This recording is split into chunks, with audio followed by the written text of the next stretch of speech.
The Secret Doctrine by Elena Petrovna Blavatsky, a facsimile of the original edition of 1888, printed by the Cunningham Press, Alhambra, California.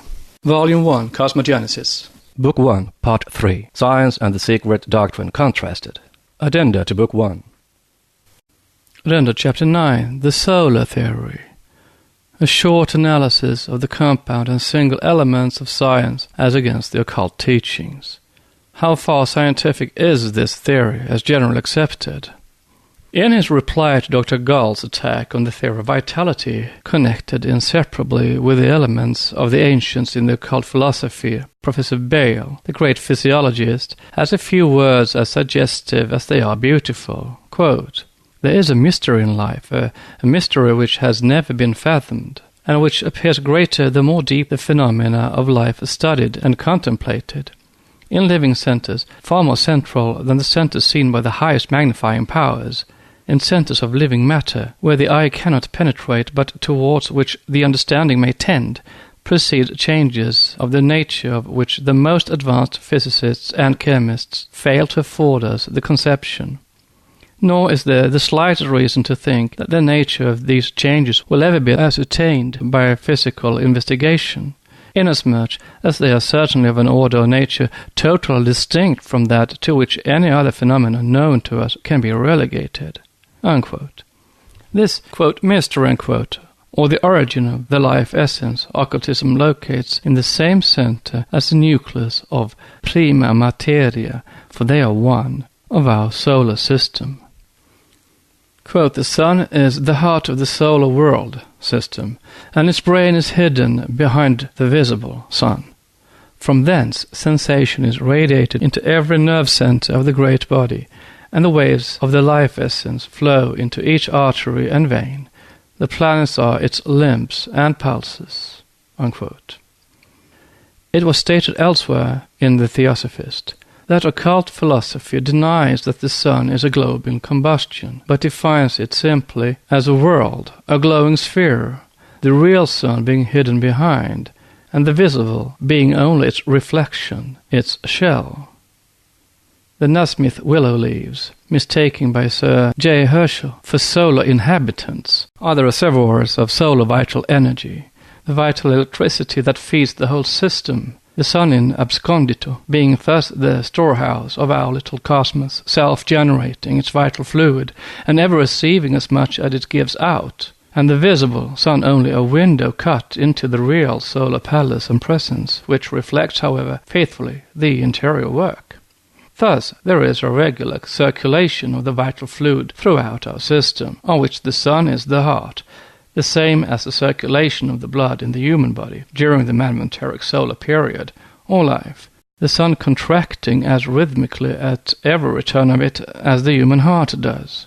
Only, instead of performing the round in a second or so, it takes the solar blood 10 of its years, and a whole year to pass through its auricles and ventricles, before it washes the lungs, and passes thence to the great veins and arteries of the system. This science will not deny, since astronomy knows of the fixed cycle of 11 years when the number of solar spots increases, which is due to the contraction of the solar heart. Note: not only does it not deny the occurrence, though attributing it to a wrong cause, as always, each theory contradicting every other. See the theories of Secchi, of Fay, and of Young.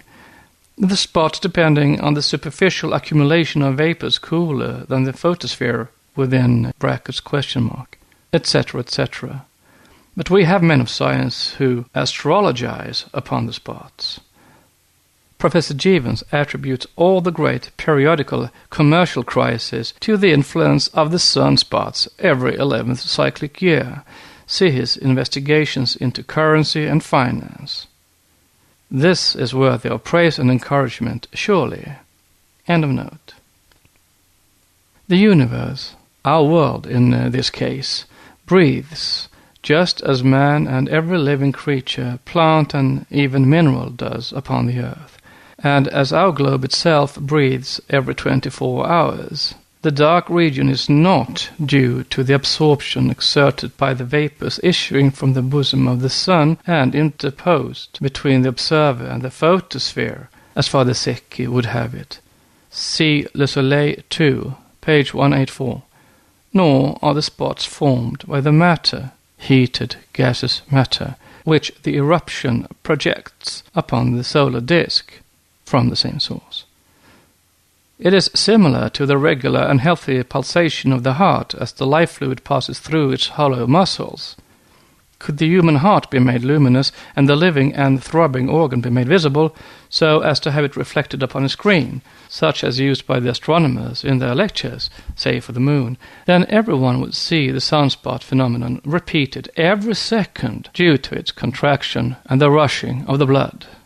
It is said in a work on geology that it is the dream of science that all the recognized chemical elements will one day be found but modifications of a single material element. See World Life, page 48. Occult philosophy has taught this since the existence of human speech and languages, adding only on the principle of the immutable law of analogy, as it is above, so it is below, that other axiom, that there is neither spirit nor matter in reality, but only numberless aspects of the one ever hidden, is, or sat. The homogeneous primordial element is simple and single only on the terrestrial plane of consciousness and sensation, since matter, after all, is nothing else than the sequence of our own states of consciousness, and spirit an idea of a psychic intuition.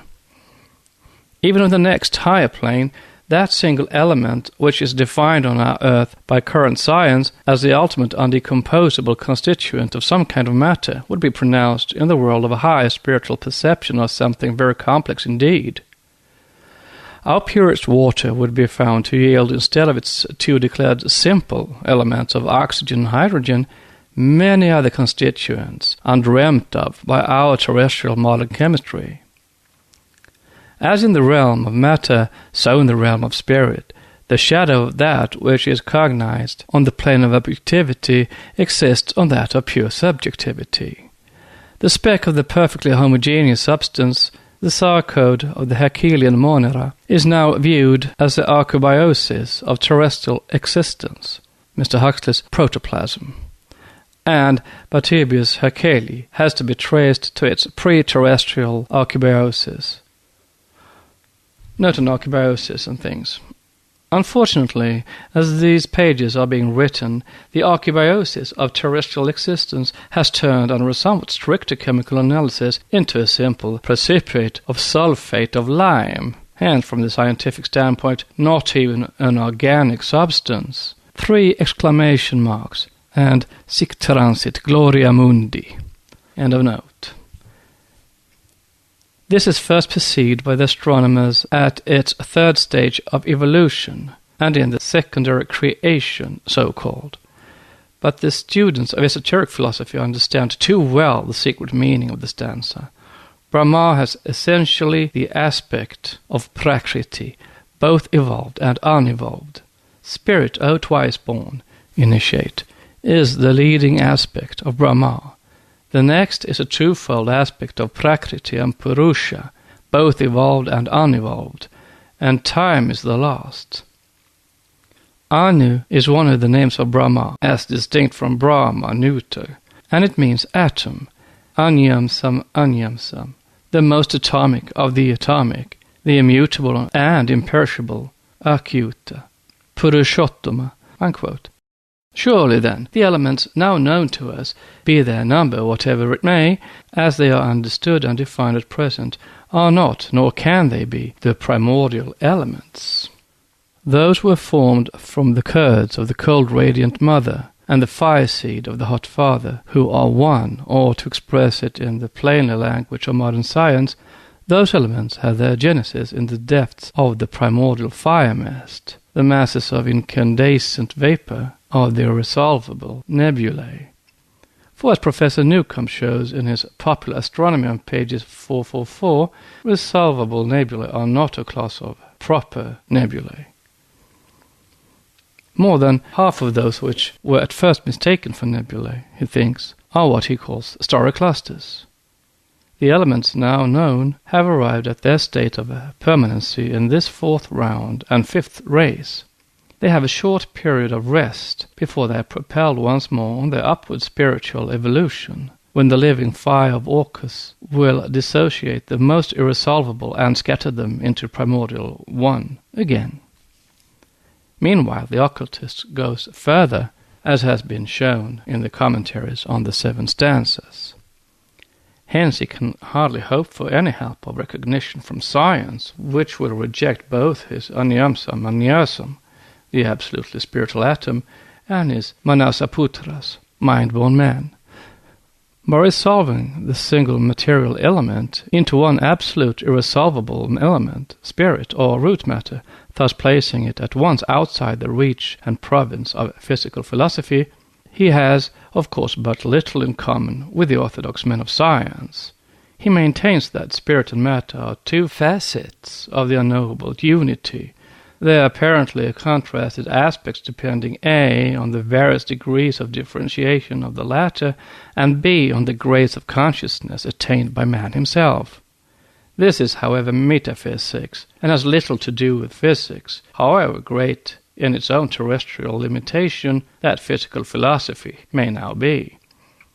Nevertheless, once that science admits, if not the actual existence, at any rate the possibility of the existence of a universe which is numberless forms, conditions, and aspects built out of a single substance, it has to go further.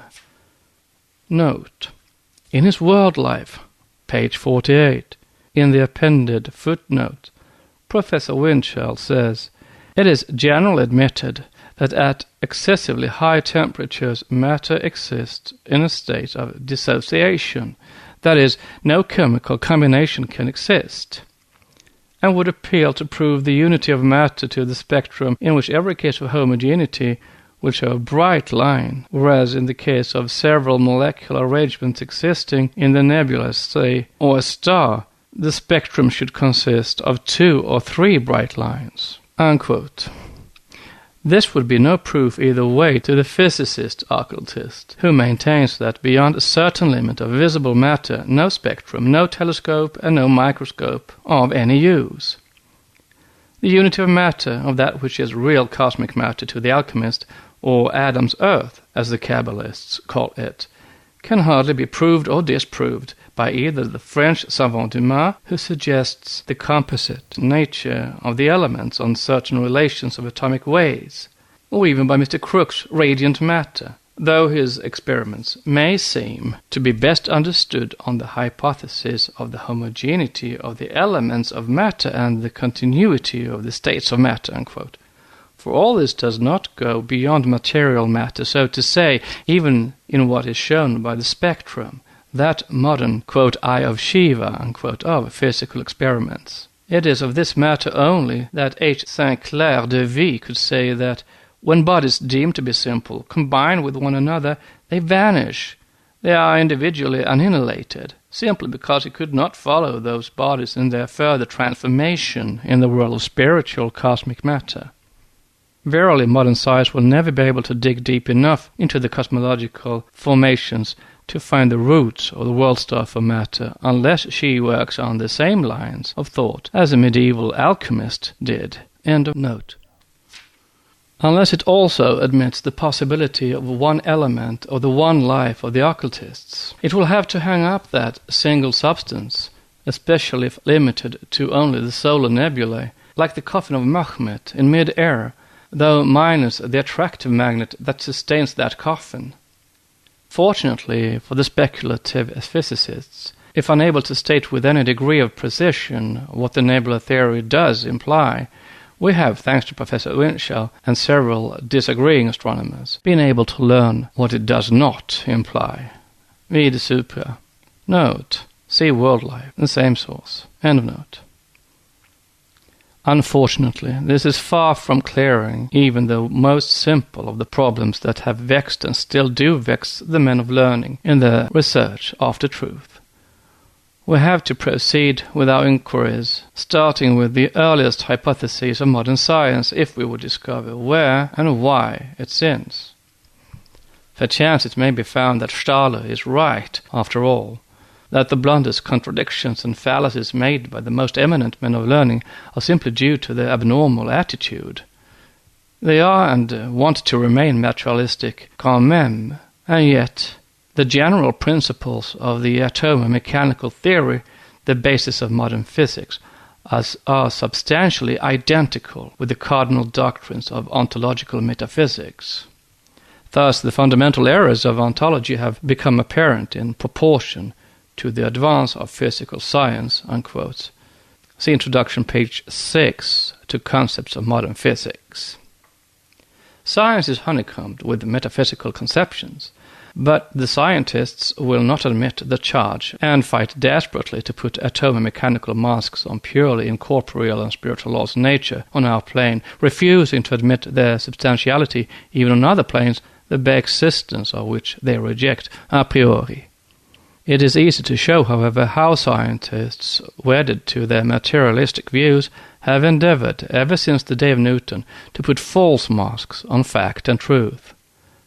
But their task is becoming with every year more difficult, and with every year also chemistry, above all the other sciences, approaches near and near the realm of the occult in nature.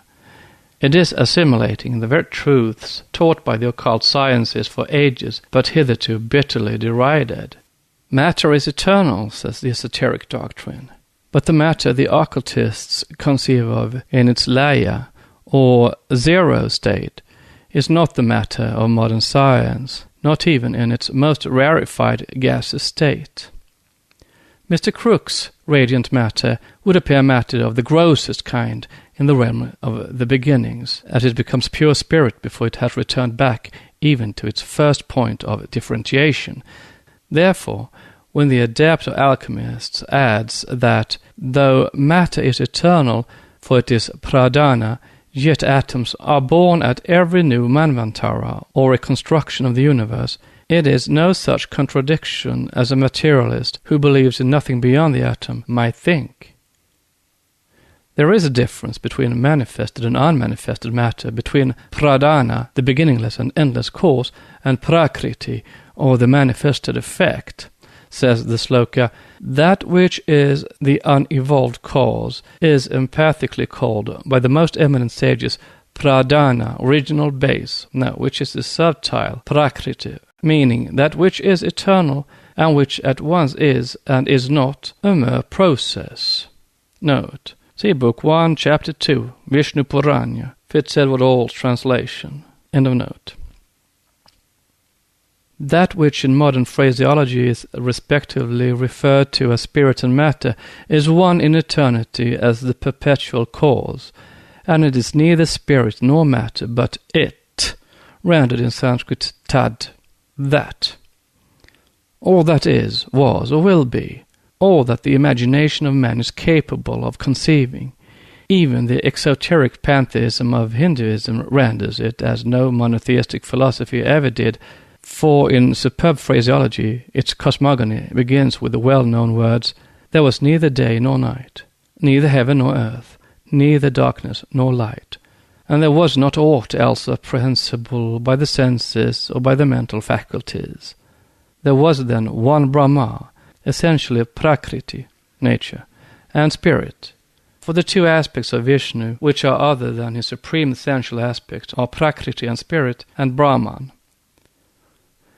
When these two other aspects of his no longer subsist, but are dissolved, then that aspect whence form and the rest, that is, creation, proceed anew, is denominated time, O twice-born, unquote.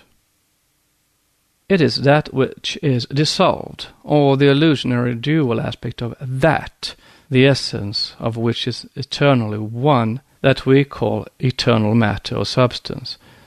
See in Part 2, Primordial Substance and Divine Thought. Formless, sexless, inconceivable, even to our sixth sense or mind, in which therefore we refuse to see that which monotheists call personal, anthropomorphic God. Note, see preceding section 9, Life, Force and Gravity. Quotation from Anugita, end of note. How are these two propositions, that matter is eternal and the atom periodical and not eternal, viewed by modern exact science? The materialistic physicist will criticize and laugh them to scorn. The liberal and progressive man of science, however, the true and earnest scientific searcher after truth, for example the eminent chemist Mr. Crookes, will corroborate the probability of the two statements. For hardly has the echo of his lecture on the genesis of the elements died away, the lecture which delivered by him before the chemical section of the British Association at the last Birmingham meeting, so started every evolutionist who heard or read it, then there came another one in March last, 1888. Once more the president of the Chemical Society brings before the world of science and the public the fruits of some new discoveries in the realm of atoms, and these discoveries justify occult teachings in every way. They are more startling even than the statements made by him in the first lecture, quoted later, and deserve well the attention of every occultist, theosophist, and metaphysician. This is what he says in his Elements and Meta-Elements, thus justifying Stadel's charges and provision with the fearlessness of a scientific mind which loves science for truth's sake, regardless of any consequences to his own glory and reputation. We quote his own words. Permit me, gentlemen, now to draw your attention for a short time to a subject which concerns the fundamental principles of chemistry, a subject which may lead us to admit the possible existence of bodies which, though neither compounds nor mixtures, are not elements in the strictest sense of the word, bodies which I venture to call meta-elements. To explain my meaning, it is necessary for me to revert to our conception of an element. What is the criterion of an element? Where are we to draw the line between a distinct existence and identity? No one doubts that oxygen, sodium, chlorine, sulfur are separate elements, and when we come to such groups as chlorine, bromine, iodine, etc., we still feel no doubt, although were degrees of elementicity admissible. And to that we may ultimately have to come, it might be allowed that chlorine approximates much more closely to bromine than to oxygen, sodium, or sulfur. Again, nickel and cobalt are near to each other, very near, though no one questions their claim to rank as distinct elements. Still, I cannot help asking, what would have been the prevalent opinion among chemists had the respective solutions of these bodies and the compounds presented identical colors instead of colors which, approximately speaking, are mutually complementary? Would their distinct nature have even now been recognized? When we pass further and come to the so-called rare earths, the ground is less secure under our feet. Perhaps we may admit scandium, ytterbium, and others of the like sort to elemental rank. But what are we to say in the case of praseoneodymium, between which there may be said to exist no well-marked chemical difference, their chief claim to separate individuality being slight differences in basicity and crystallizing powers, though their physical distinctions as shown by spectrum observations are very strongly marked? Even here we may imagine the disposition of the majority of chemists would incline toward the side of leniency, so that they would admit these two bodies within the charmed circle. Whether in so doing they would be able to appeal to any broad principle is an open question. If we admit these candidates, how in justice are we to exclude the series of elemental bodies of meta-elements made known to us by Kryss and Nilsson? Here the spectral differences are well marked, while my own researches on didymium show also slight difference in basicity between some at least of these doubtful bodies. In the same category must be included the numerous separate bodies into which it is probable that yttrium, erbium, samarium, and other elements, commonly so called, have been and are being split up. Where then are we to draw the line? The different groupings shade off so imperceptibly, the one into the other, that it is impossible to erect a definite boundary between any two adjacent bodies, and to say that the body on this side of the line is an element, while the one on the other side is non-elementary, or merely something which simulates or approximates to an element. Wherever an apparently reasonable line might be drawn, it would no doubt be easy at once to assign most bodies to their proper side. As in all cases of classification, the real difficulty comes in when the borderline is approached. Slight chemical differences, of course, are admitted, and up to a certain point, so are well-marked physical differences. What are we to say, however, when the only chemical difference is an almost imperceptible tendency for the one body of a couple or of a group to precipitate before the other? Again, there are cases where the chemical differences reach the vanishing point, although well-marked physical differences still remain. Here we stumble on a new difficulty. In such obscurities, what is chemical and what is physical? And are we not entitled to call a slight tendency of a nascent amorphous precipitate to fall down in advance of another a physical difference? And may we not call colored reactions depending on the amount of some particular acid present and varying according to the concentration of the solution and to the solvent employed chemical differences? I do not see how we can deny elementary character to a body which differs from another by well-marked color or spectrum reactions, while we accord it to another body whose only claim is a very minute difference in basic powers. Having once opened the door wide enough to admit some spectrum differences, we have to inquire how minute a difference qualifies the candidate to pass. I will give instances from my own experience of some of these doubtful candidates. And here the great chemist gives several cases of the very extraordinary behavior of molecules on earths, apparently the same, and which yet, when examined very closely, were found to exhibit differences which, however imperceptible, still show that none of them are simple bodies, and that the 60 or 70 elements accepted in chemistry can no longer cover the ground. Their name apparently is legion, but as the so-called periodic theory stands in the way of an unlimited multiplication of elements, Mr. Crookes is obliged to find some means of reconciling the new discovery with the old theory. That theory, he says, has received such abundant verification that we cannot lightly accept any interpretation of phenomena which fails to be in accordance with it. But if we suppose the elements reinforced by a vast number of bodies slightly differing from each other in their properties and forming, if I may use the expression, aggregations of nebulae, where we formerly believed we saw separate stars, the periodic arrangement can no longer be definitely grasped. No longer, that is, if we retain our usual conception of an element. Let us then modify this conception. For element, read elementary group. Such elementary groups taking the place of the old elements in the periodic scheme, and the difficulty falls away. In defining an element, let us take not an external boundary, but an internal type. Let us say, for example, the smallest ponderable quantity of yttrium as an assemblage of ultimate atoms almost infinitely more like each other than they are to the atoms any other approximating element. It does not necessarily follow that the atoms shall all be absolutely alike among themselves. The atomic weight which we ascribed to yttrium, therefore, merely represents a mean value around which the actual weights of the individual atoms of the element range within certain limits. But if my conjecture is tenable, could we separate atom from atom, we should find them varying within narrow limits on each side of the mean. The very process of fractionation implies the existence of such differences in certain bodies. Thus fact and truth have once more forced the hand of exact science, and compelled it to enlarge its views and change its terms which, masking the multitude, reduced them to one body, like the septenary Elohim and their hosts transformed by the materialistic religionists into one Jehovah. Replace the chemical terms molecule, atom, particle, etc. by the words hosts, monads, devas, etc., and one might think of the genesis of gods, the primeval evolution of manvantaric intelligent forces, was being described. But the learned lecturer adds something still more suggestive to his descriptive remarks, whether consciously or unconsciously, who knows?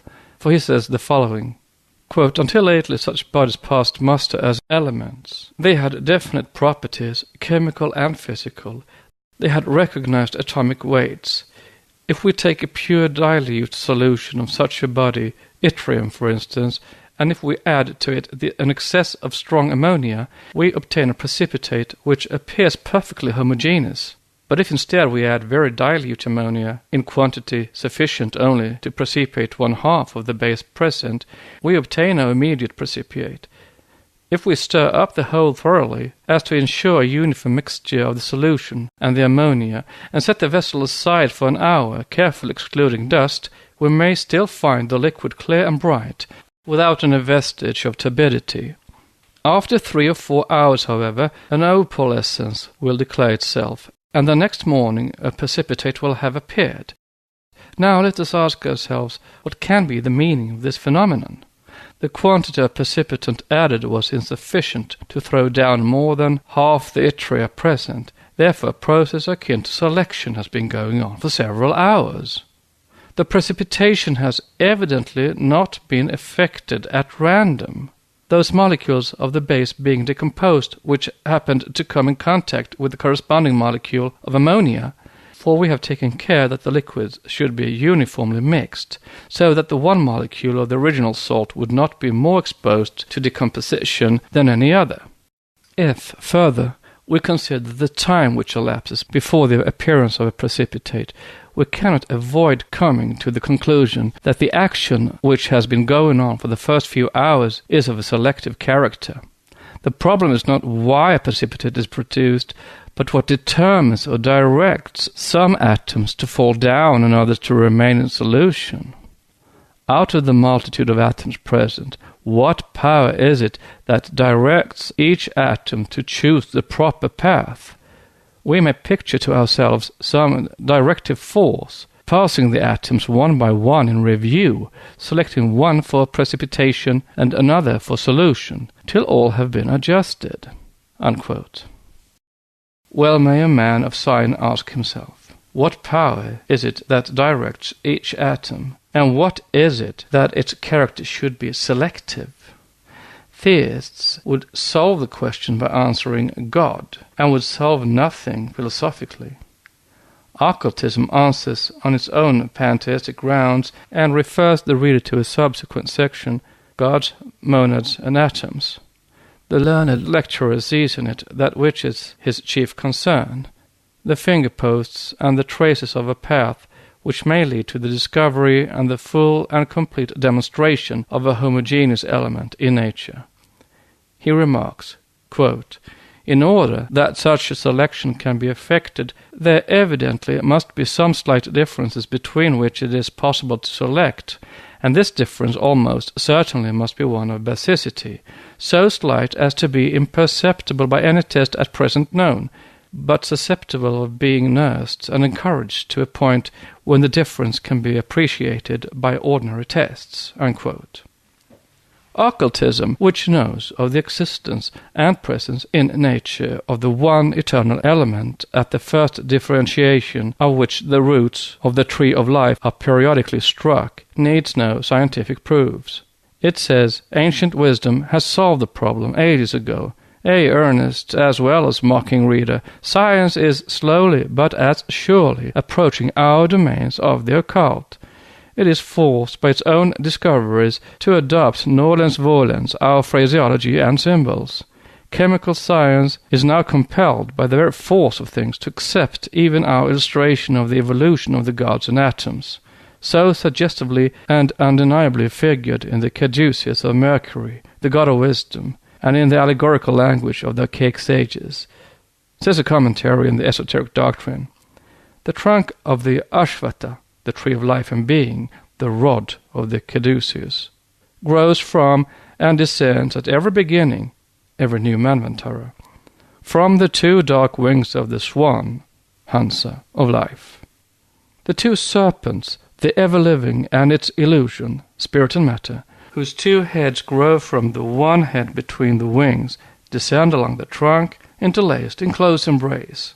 The 2 tails join on earth, the manifested universe, into one, and this is the great illusion, Ulanu." Everyone knows what the caduceus is, already modified by the Greeks. The original symbol, with the triple head of the serpent, became altered into a rod with a knob, and the 2 lower heads were separated, thus disfiguring somewhat the original meaning. Yet it is as good an illustration as can be for our purpose, this lyre rod entwined by 2 serpents. Verily the wonderful powers of the magic caduceus were sung by all the ancient poets, with a very good reason for those who understood the secret meaning. Now, what says the learned president of the Chemical Society of Great Britain in that same lecture, which has any reference to or bearing upon our above-mentioned doctrine? Very little. Only this, and nothing more. Quote, "In the Birmingham address already referred to, I asked my audience to picture the action of two forces on the original protyle, one being time, accompanied by a lowering of temperature, the other swinging to and fro like a mighty pendulum, having periodic cycles of ebb and swell, rest and activity, being intimately connected with imponderable matter, essence, or source of energy we call electricity." Now, a simile like this affects its object if it fixes in the mind the particular fact it is intended to emphasize, but it must not be expected necessarily to run parallel with all the facts. Besides the lowering of temperature with the periodic ebb and flow of electricity, positive or negative, requisite to confer on the newly born elements their particular atomicity, it is evident that a third factor must be taken into account. Nature does not act on a flat plane. She demands space for her cosmogenic operations, and if we introduce space as the third factor, all appears clear. Instead of a pendulum which, though to a certain extent a good illustration, is impossible as a fact, let us seek some more satisfactory way of representing what I conceive may have taken place. Let us suppose the zigzag diagram not drawn upon a plane, but projected in space of 3 dimensions. What figure can we best select to meet all the conditions involved? Many of the facts can be well explained by supposing the projection in space of Professor Emerson Reynolds' zigzag curve to be a spiral. This figure is, however, inadmissible inasmuch as the curve has to pass through a point neutral as to electricity and chemical energy twice in each cycle. We must, therefore, adopt some other figure, a figure of 8. A lemniscate for the evolution downward from spirit into matter, another form of spiral perhaps in its re-involutionary path onward, from matter into spirit, and the necessary gradual and final reabsorption into the Laya state. That which science calls in her own way, quote, the point neutral as to electricity, unquote, etc., or the 0 point. Such are the occult facts and statement. They may be left with the greatest security and confidence to science to be justified some day. Let us hear some more, however, about this primordial genetic type of the symbolical caduceus.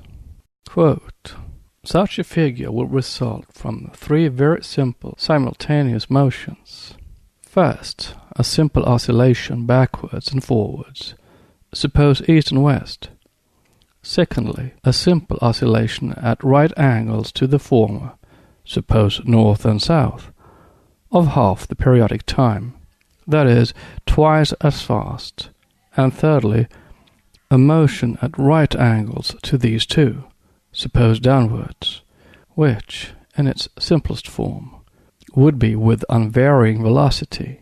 If we project this figure in space, we find on examination that the points of the curves where chlorine, bromine, and iodine are formed come close under each other, so also will sulfur, selenium, and tellurium.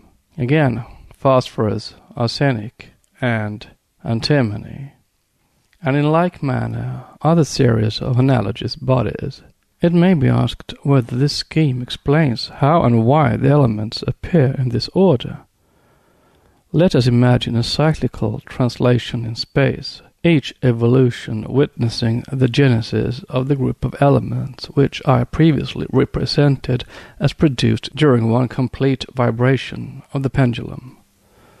Let us suppose that one cycle has thus been completed, the center of the unknown creative force and its mighty journey through space having scattered along its track the primitive atoms, the seeds, if I may use the expression, which presently are to coalesce and develop into the groupings now known as lithium, beryllium, boron, carbon, nitrogen, oxygen, fluorine, sodium, magnesium, aluminium, silicon, phosphorus, sulfur, and chlorine.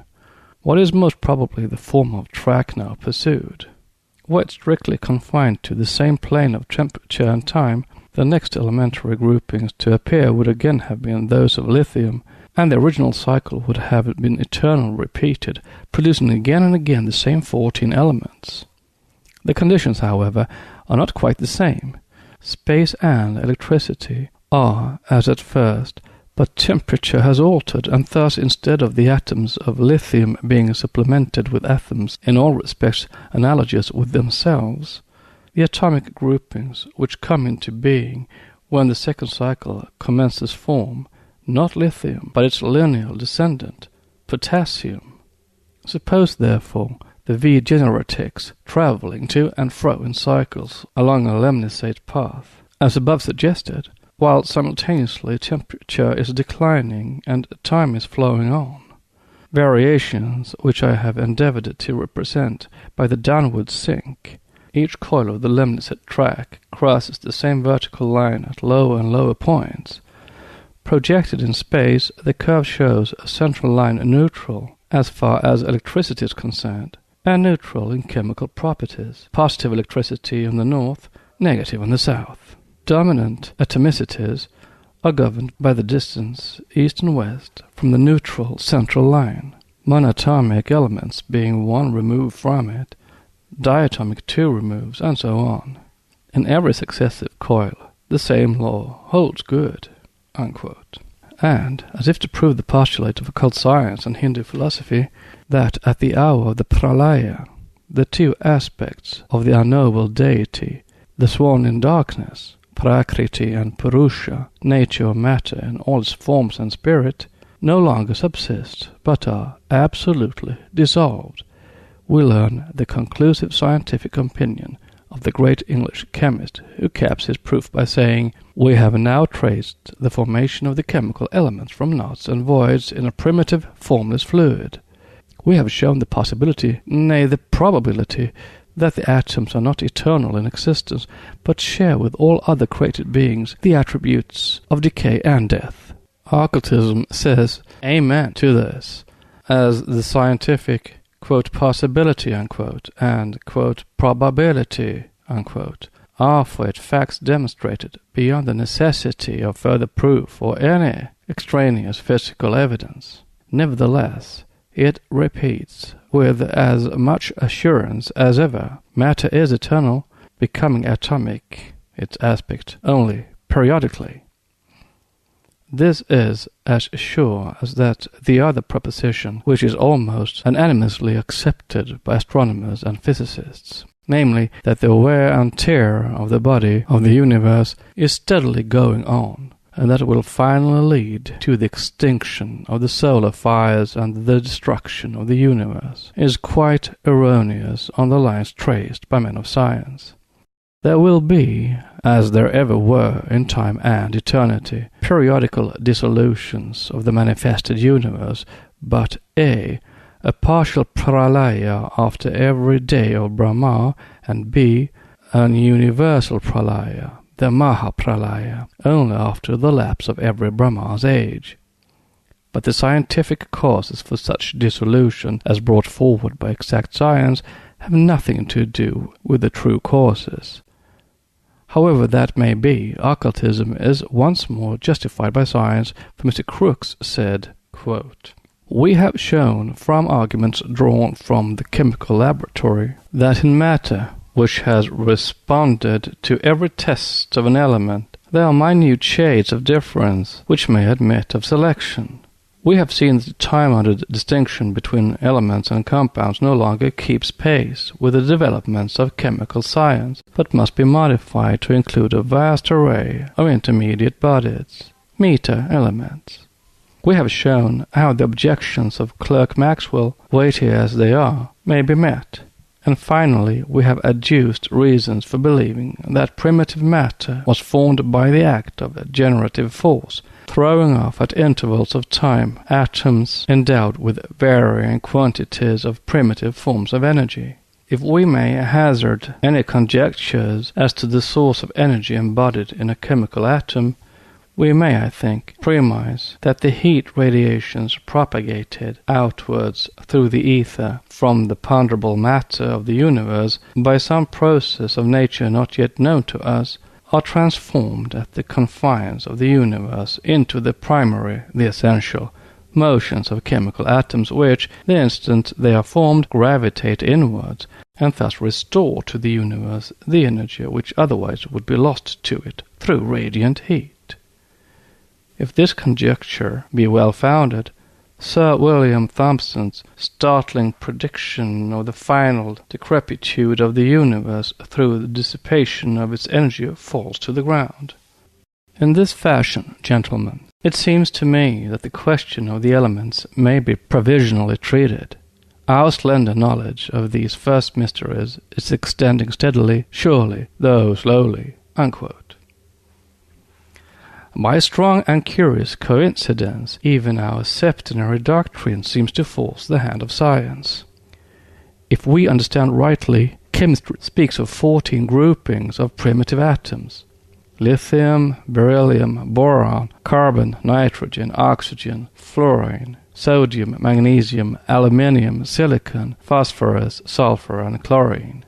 And Mr. Crookes, speaking of the dominant atomicities, enumerates 7 groups of these, for he says, quote, "As the mighty focus of creative energy goes round, we see it in successive cycles sowing in one tract of space seeds of lithium, potassium, rubidium, and cesium; in another tract chlorine, bromine, and iodine; in a third sodium, copper, silver, and gold; in a fourth sulfur, selenium, and tellurium; in a fifth beryllium, calcium, strontium, and barium; in a sixth magnesium, zinc, cadmium, and mercury; in a seventh phosphorus, arsenic, antimony, and bismuth, which makes 7 groupings on the one hand, and after showing in other tracts the other elements, namely aluminium, gallium, indium, and thallium, silicon, germanium, and tin, carbon,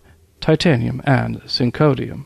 Unquote. He adds, quote, "While a natural position near the neutral axis is found for the 3 groups of elements relegated by Professor Mendeleev to a sort of hospital for incurables, his 8th family." Unquote. It might be interesting to compare these 7 of the 8 family of incurables with the allegories concerning the 7 primitive sons of Mother, infinite space, or Aditi, and the 8th son rejected by her. Many a strange coincidence may thus be found between those intermediate links named meta-elements or elementoids, and those whom occult science names their noumenoi, the intelligent minds and rulers of those groupings of monads and atoms. But this would lead us too far. Let us be content with finding the confession of the fact that this deviation from absolute homogeneity should mark the constitution of these molecules or aggregations of matter which we designate elements, and will perhaps be clearer if we return in imagination to the earliest dawn of a material universe, and, face to face with the great secret, try to consider the processes of elemental evolution. Thus finally science, in the person of its highest representatives, in order to make itself clearer to the profane, adopts the phraseology of such old adepts as Roger Bacon, and returns to the protyle. All this is hope and suggestive of the signs of the times. Indeed, these signs are many and multiply daily, but none are more important than those just quoted. For now the chasm between the occult, superstitious, and unscientific teachings and exact science is completely bridged, and one, at least, of the few eminent chemists of the day is in the realm of the infinite possibilities of occultism. Every new step he will take will bring him nearer and nearer to that mysterious center from which radiate the innumerable paths and lead down spirit into matter, and which transform the gods and the living monads into man and sentient nature. But we have something more to say on this subject in the following section, which will be Chapter 10, The Coming Forth, Its Possibilities and Impossibilities.